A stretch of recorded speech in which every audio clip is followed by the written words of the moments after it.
Over the last 24 hours, we have identified 1,265 new cases of COVID-19 in Alberta, and about 15,600 tests were completed yesterday.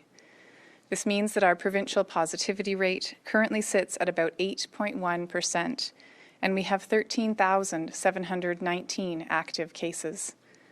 There are 355 people in hospital. Of those, 71 are in the ICU. Sadly, we have now reached 500 deaths from COVID-19 in this province. This is a tragic milestone. My sympathies go out to the loved ones and friends of these individuals who are mourning the lives lost during what is a very difficult time to grieve.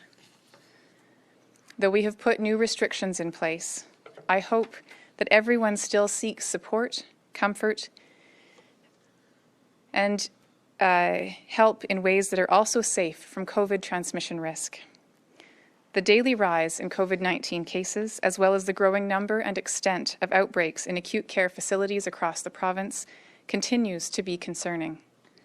Healthcare teams are working tirelessly to ensure patients and staff remain safe, but we must do all we can to protect the patients in all of our care, which is why Alberta Health Services has been taking and continues to take steps to increase capacity in the system. In the coming weeks, they plan to make available more than 2,000 acute care beds and up to 400 ICU beds to be allocated for patients with COVID-19 across the province if they are needed. In some cases, these will be new beds. In other cases, these beds are existing hospital spaces that will be made available as patients are moved into continuing care beds in the community. To make this space available, AHS will be taking a variety of steps. This includes transferring patients out of acute care to continuing care wherever possible and safe, moving patients to available beds that are open in other parts of the province, repurposing other clinical areas to provide ICU care, and if needed, reducing additional non-urgent surgeries. These steps are being taken to make sure that there is sufficient capacity to meet the growing healthcare need. In order to allocate these acute and ICU beds, AHS will also be working with Alberta Health, continuing care operators, and other partners to open additional continuing care beds in the community. AHS will provide more specific information on changes as they are implemented in the days ahead. Effective today, AHS is also changing visitor access to acute care sites that are on outbreak or in communities that are under enhanced status. For patients admitted to hospital and in ambulatory care, including emergency departments, only one designated family or support person is permitted under specific circumstances. For maternity and postpartum units, one designated family or support person will be permitted. A doula or surrogate may also be permitted. For pediatrics and NICU, as well as critical care, up to 2 designated family or support persons are permitted. In end-of-life situations, 1 designated family or support person is permitted, and the presence of any other visitors must be pre-arranged with the site or unit. The extent of restrictions may vary site to site due to patient circumstances, operational considerations, and the ability to maintain physical distancing. To be clear, these changes are for sites that are on outbreak or in a community where COVID-19 transmission is high. Details about visitor policies in individual sites can be found on the AHS website. We recognize that these restrictions are very difficult for patients, families, loved ones, staff, and physicians. But these temporary measures are being implemented to help reduce exposure and spread of the virus in AHS facilities. There are currently active alerts or outbreaks in 348 schools, about 15% of schools in Alberta. Currently, these schools have a combined total of 1,207 active cases.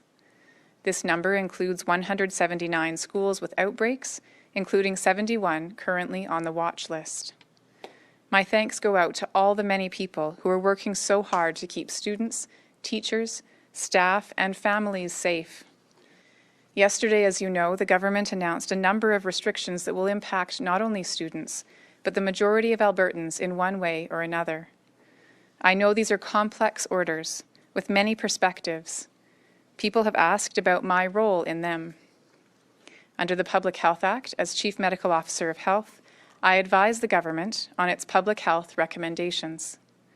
For many decisions, I present a range of policy options to government officials, outlining what I believe is the recommended approach and the strengths and weaknesses of any alternatives.